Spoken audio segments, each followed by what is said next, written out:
Let the day perish wherein I was born, and the night in which it was said, there is a man-child conceived. Let that day be darkness. Let not God regard it from above, neither let the light shine upon it. Let darkness and the shadow of death stain it. Let a cloud dwell upon it. Let the blackness of the day terrify it.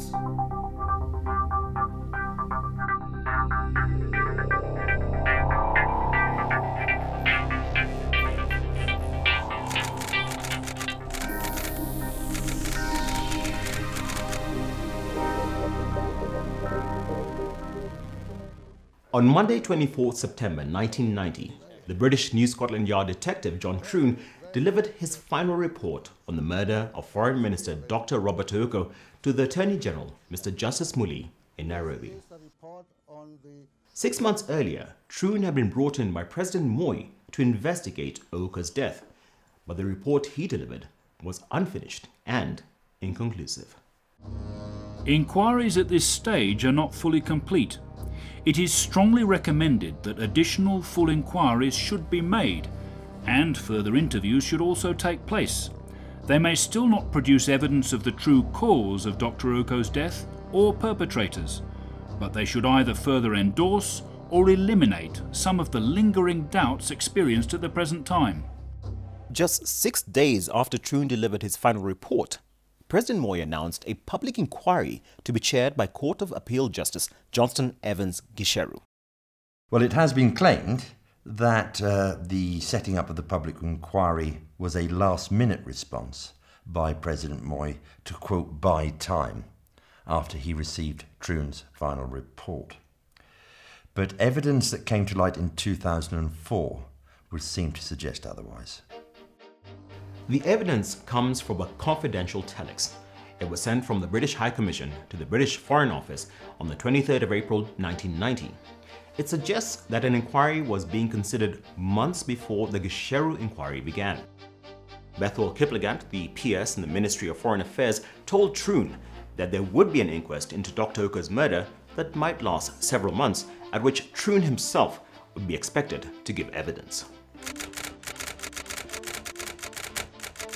Kiplagat went on to say that before the formal inquest, there will be a meeting at which senior judges will review the Scotland Yard investigation, presumably to make quite sure no surprises emerge at the inquest. Was this the inquest that became the Commission of Public Inquiry a few months later? Were these the same judges who oversaw that public inquiry? And why would the judges have to see the evidence before the inquiry began? That telex is a striking evidence of how compromised the judges were, because it's not the business of judges to review evidence. It's the investigators and the prosecutors.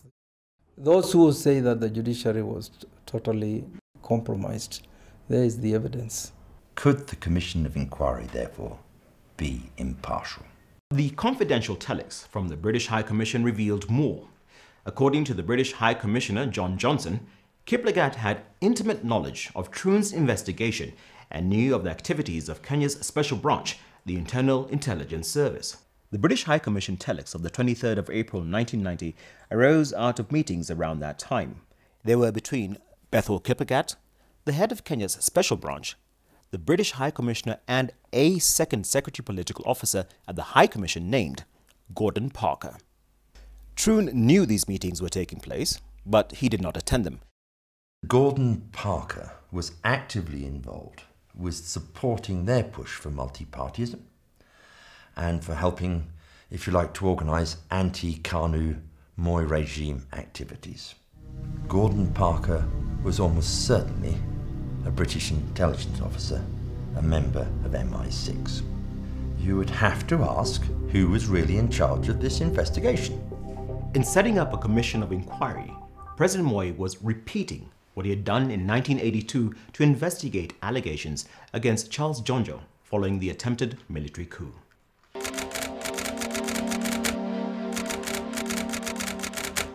The Commission of Inquiry has broad powers to make its own rules. For example, The Onyango Commission asserted that it was within its power to disregard the rules of evidence and go on fishing expeditions if it thought such was warranted. It's very unacceptable, in any justice system that people will be talking about disregarding rules of evidence or going on fishing expeditions. Here's evidence is inadmissible. That's our that's our law. The Gishiru inquiry did allow hearsay testimony, but it also allowed cross-examination of witnesses. Some of the problem was that several key accusatory witnesses did not appear. Dr. Robert Ouko's brother, Barak Mbaja, the source of the Washington trip theory, fled to the United States several days before he was due to give testimony to the inquiry. Marianne Brina-Madden and her partner Domenico Araghi, directors of BAK supposedly, were conspicuous by their absence. They did not give testimony, and more importantly, they did not face cross-examination. For 13 months between October 1990 and November 1991, the public inquiry held 246 sessions and received testimony from 172 people. The inquiry's proceedings were extensively reported in the daily papers, but in truth, as it dragged on, there were few earth-shattering revelations. But there was one witness whose testimony changed dramatically. James Onyango K'Oyoo, described by the Weekly Review as one of the most sensational witnesses so far. K'Oyoo was a neighbor and a friend of Ouko and one of his campaign managers during the 1988 election. In March and April 1990, K'Oyoo gave 2 written statements to the police. Neither made any mention of a possible motive for Ouko's murder or who may have killed him. Over a year later, he began giving testimony to the Gishiru inquiry. His story remained the same. But suddenly, K'Oyoo made a plea to the commissioners for his protection. Thereafter, his story changed completely. Now, he alleged that Energy Minister Nicholas Biwott, a name he had never mentioned before, had opposed Dr. Ouko over the revival of the Kisumu molasses plant. The question is, why did K'Oyoo, 1.5 years after his original written statements, change his story to provably false allegations that he'd never mentioned before? K'Oyoo was later arrested and made 2 further written statements to the police. Exactly why the police took an interest in him is difficult to ascertain, but his story did raise questions. First, there's a curious case of his visit to Switzerland and London 3 months before Dr. Ouko was murdered. Dr. Ouko helped me get a passport and a visa from the Swiss mission in Nairobi. I then applied for foreign exchange allocation. The money which was allocated to me was £1,250, which was about 40,000 shillings. The late Dr. Ouko gave me about 28,000 shillings. On the 16th of November, K'Oyoo left Nairobi to fly via Rome and on to Zurich, where he had a stopover for several hours. He then went to Geneva, where he spent 3 days. This circuitous route was clearly of interest to the police, perhaps because the BAK office was only 25 kilometers from Zurich, but K'Oyoo was anxious to deny the obvious conclusion. Throughout my visit to both Switzerland and United Kingdom, I did not see Marianne or Iragi. He then flew to London to stay with relatives. K'Oyoo said he only found out by chance that President Moi and a Kenyan delegation were in London at the same time. I met many members of the Kenyan delegation at the London Hilton Hotel where they were staying, including my boss, Mr. Arapngeny. I had gone to the hotel to check for Dr. Ouko, only to find he had proceeded to Norway on official duty. So, a 2,400 shilling a month personnel clerk gets hold of 40,000 shillings, the equivalent today of 640,000 shillings, to go on holiday to tour the most expensive cities in Europe. And according to K'Oyoo, Ouko gives him 28,000 shillings, the equivalent today of 450,000 shillings, and arranges his visa and passport in just 2 weeks. Why would Ouko do this? Why the hurry? And why wouldn't Ouko mention that he'd be in London at the same time? And then K'Oyoo travels to one of the biggest cities in the world and just happens to bump into the Kenyan delegation and his boss. The connection between K'Oyoo, Ngeni and Dr. Ouko may also have aroused the interest of the police. K'Oyoo went to see the minister as a matter of urgency on the 17th of January, 9 days before the Washington trip. This was K'Oyoo's problem. In getting a job in the post office in 1983, he'd misled his bosses into employing him at a higher pay scale than his education qualifications allowed. In 1986, this came to light and he was suspended, but Ouko spoke to his boss, Arap Ngeni, and K'Oyoo resumed work. The problem arose again in January 1990. K'Oyoo was once again suspended for obtaining employment by false pretenses. Over the last week of Dr. Ouko's life, K'Oyoo was desperately trying to contact him. On 4th February, K'Oyoo went to the airport to meet the presidential delegation landing back from Washington. We saw the minister driving away and his bodyguard saw us and signaled him that we are around. The minister stopped a bit and waved to us. He asked us to see him the following day after work. On the 5th of February 1990, I went to see the minister in his office after 5 p.m. and found that he had gone home. On the 6th of February 1990, I called his office and insisted to talk to him, and I did talk to him. He asked me to see him at 2:30 p.m. That day, I did not see him because I went late at 4 p.m. I was told he had left for Kisumu. Yet in a later statement, K'Oyoo said he did not talk to Dr. Ouko at all at this time. So did K'Oyoo speak to Ouko or didn't he? And how could he have spoken to Ouko on the 6th of February and arranged to see him that day in Nairobi when Ouko had left for Kuru the day before? K'Oyoo then tried to pass on a message via one Eric Onyango, a friend of both Ouko and K'Oyoo. Exactly what the message was, he didn't say. On Wednesday, 14th February, K'Oyoo said he spent the day frantically trying to get news of Dr. Ouko's whereabouts after Eric Onyango had told him he had received a call from Mrs. Ouko, who was concerned that her husband had not reached home. K'Oyoo called and later went to Dr. Ouko's office at the Ministry of Foreign Affairs at about 12:30. He says he called Jonah Anguka and the VIP lounge at JKIA, where officials from the Ministry of Foreign Affairs were waiting for Ouko to fly to the Gambia. Later that evening, K'Oyoo went to Mrs. Ouko's home in Loresho and in the early hours of the next morning was driven with her to the farm in Kuru. They reached Kuru sometime after 4 a.m., where upon arrival, according to Jonah Anguka, K'Oyoo telephoned him so that Anguka would know where to reach them in case of developments. K'Oyoo's testimony is very similar in character to two other witnesses, Dr. Ouko's brother Barrett Mbaja and the DC for Nukru, Jonah Anguka. In that, it is very detailed, up to a point. He recalled who he met, where he met them, what telephone numbers he called, the make and even the registration of the cars he was in. And so it goes on until the 13th of February. In his first written statement to the police of 16th March 1990, K'Oyoo wrote some 963 words about the events of the 14th and 329 words about the 15th. About the day before Ouko disappeared, the 12th, K'Oyoo recorded 226 words across two statements saying he was in Nairobi throughout the day. But about the day in between, the day that Ouko was murdered, K'Oyoo's testimony contains just 10 words. On the 13th of February 1990, I did not see Eric Onyango. Based on his own testimony, James Onyango K'Oyoo does not have a sufficient alibi for the day that Dr. Robert Ouko was murdered. James Onyango K'Oyoo was arrested on the 26th of November 1991. He was released a week later when, according to the police, it was clear that there was no evidence to connect him with the murder of Dr. Robert Ouko. By now, Troon was retired from New Scotland Yard. He began giving testimony to the public inquiry on November 6, 1991.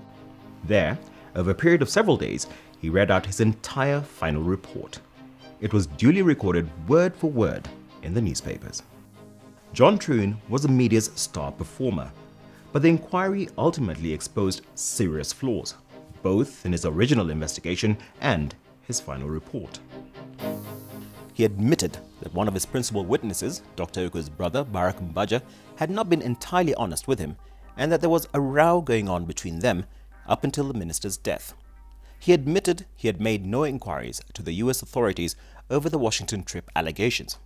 He reluctantly accepted that his Kisumu molasses theory was based principally on the testimony of Brian Matten and Iragi and documents that they alone had produced. Troon said he accepted their tenuous, circumstantial and hearsay evidence because he assessed them as honest people running a reliable company. But he admitted he made no inquiries of the Swiss or Italian authorities to check into the background of Iragi, Brian Matten, or their company BAK, nor did he read the Kenyan government's file on the molasses project. Troon was now under rigorous cross-examination for the first time. On the 21st of November, he suddenly announced that he had to fly to London. He never returned. On the day that Troon flew back to London for the last time, Moi sacked Energy Minister Nicholas Biwott.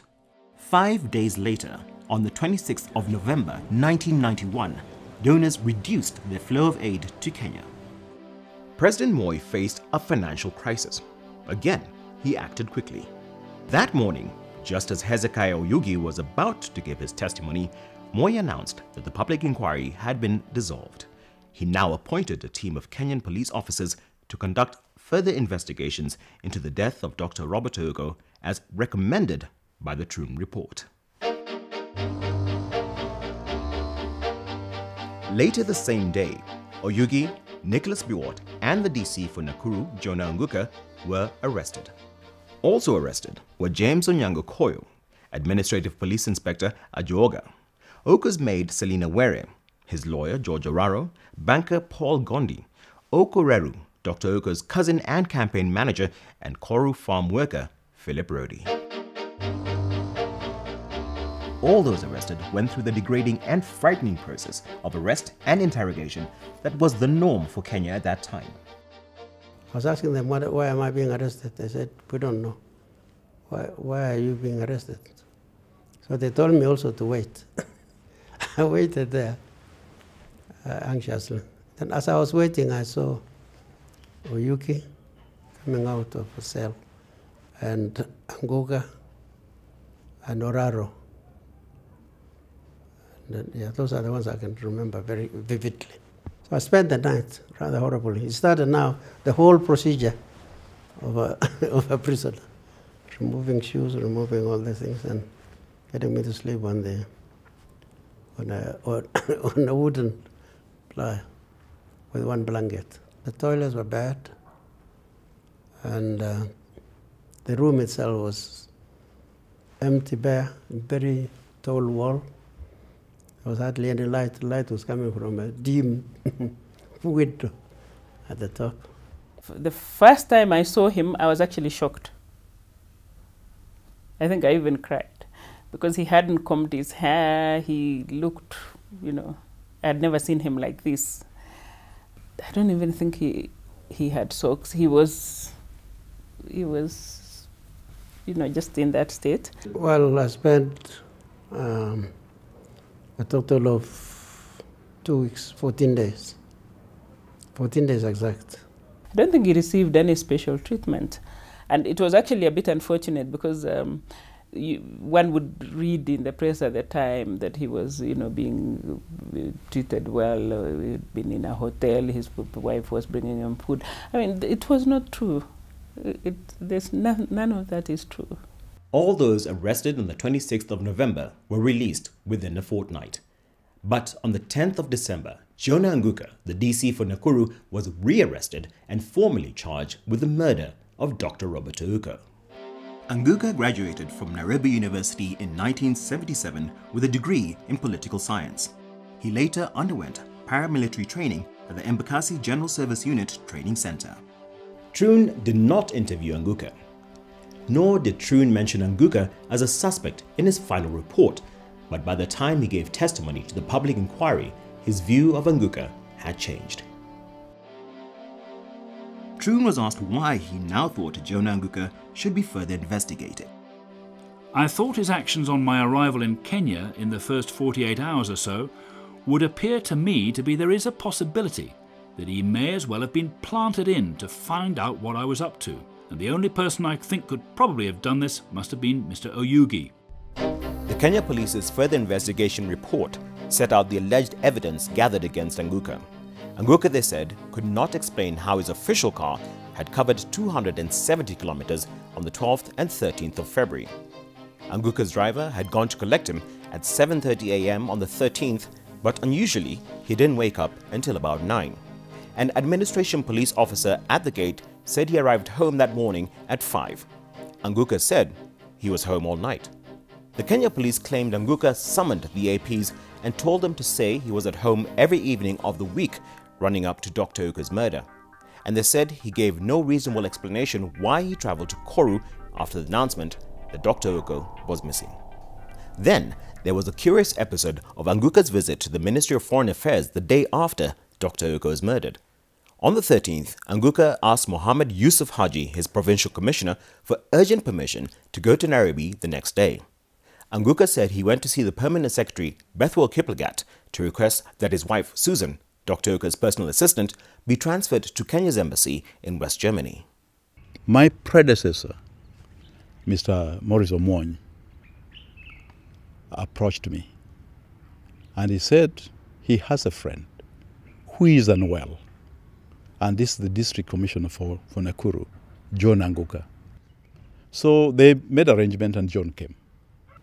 He asked me, how would I feel if he approached the permanent secretary so that his wife would be posted to Germany to make life easy for him. Bethel Kiplagat asked me if I would receive Susan, and he said her husband is unwell, is a friend of theirs. He would want to post her to Bonn. Anguka said he met with Bethel Kiplagat on the morning of February 14th, whereafter he went for lunch with his wife Susan and Ambassador Vincent Obare. Sometime afterwards, Susan Anguka was duly posted to Kenya's embassy in West Germany, but quite when this happened, no one seems able to recall. I asked Bethwell Kiplagat. He thought that the meeting with Anguka could have been on another day. He couldn't quite remember. And he couldn't remember when Susan Anguka took up her posting in Bonn. And I asked former Ambassador Vincent Obare. And he wasn't sure when Susan Anguka took up her posting in Bonn. He thought it was some months later. And he thought that the lunch with the Angukas was some days later than Anguka suggested, perhaps after Ouko's funeral. Jonah Anguka was to face 2 trials over 3 years. The first terminated because of the death of the trial judge. At the end of Anguka's second trial, Mr. Justice Aganayana accepted Anguka's alibi that on the evening before Dr. Ouko disappeared, he returned home. There at about 12:30 a.m., he was massaged by his nephew Otieno Odote.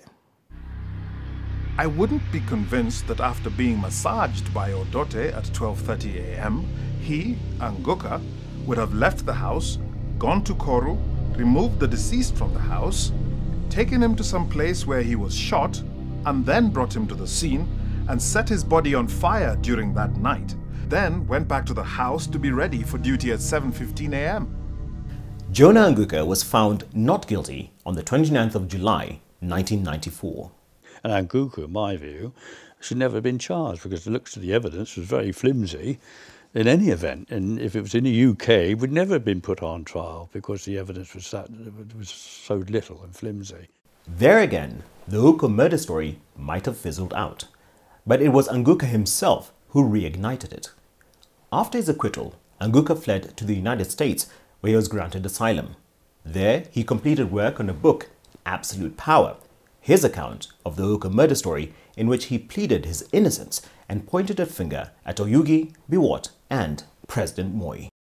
Anguka's account was in turn examined in 2004 in a book, The Risks of Knowledge, written jointly by Professors David Cohen and Atieno Odhiambo. They noted that Anguka was here, there, and everywhere from virtually the first hours of Ouko's disappearance. He was at Koru when his wife Susan rang to say Ouko's body had been found.